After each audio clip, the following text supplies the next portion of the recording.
أعوذ بالله من الشيطان الرجيم. من يطع الرسول فقد أطاع الله ومن تولى فما أرسلناك عليهم حفيظا ويقولون طاعة فإذا برزوا من عندك بيت طائفة منهم غير الذي تقول والله يكتب ما يبيتون فأعرض عنهم وتوكل على الله وكفى بالله وكيلا. أفلا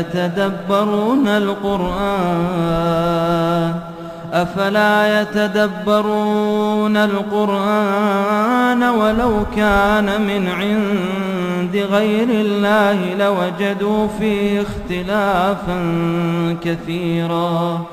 وإذا جاءهم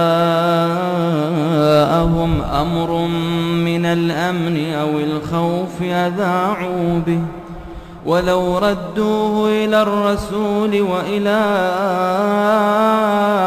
أولي الأمر منهم لعلمه الذين يستنبطونه منهم ولولا فضل الله عليكم ورحمته لاتبعتم الشيطان إلا قليلا. فقاتل في سبيل الله لا تكلف إلا نفسك وحرض المؤمنين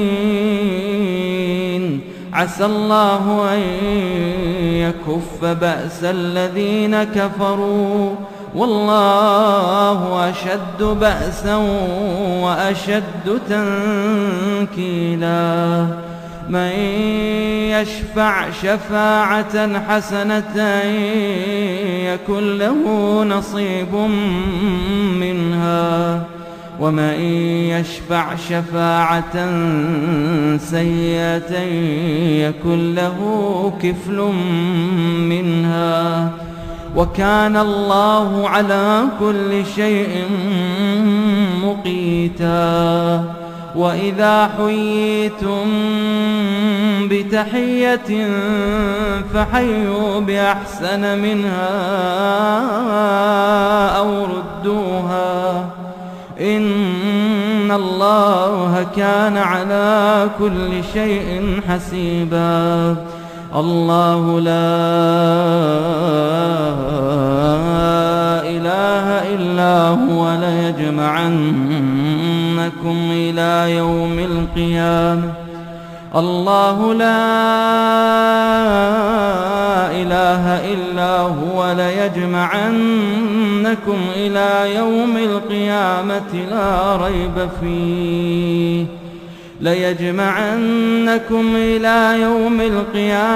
لا ريب فيه ومن أصدق من الله حديثا.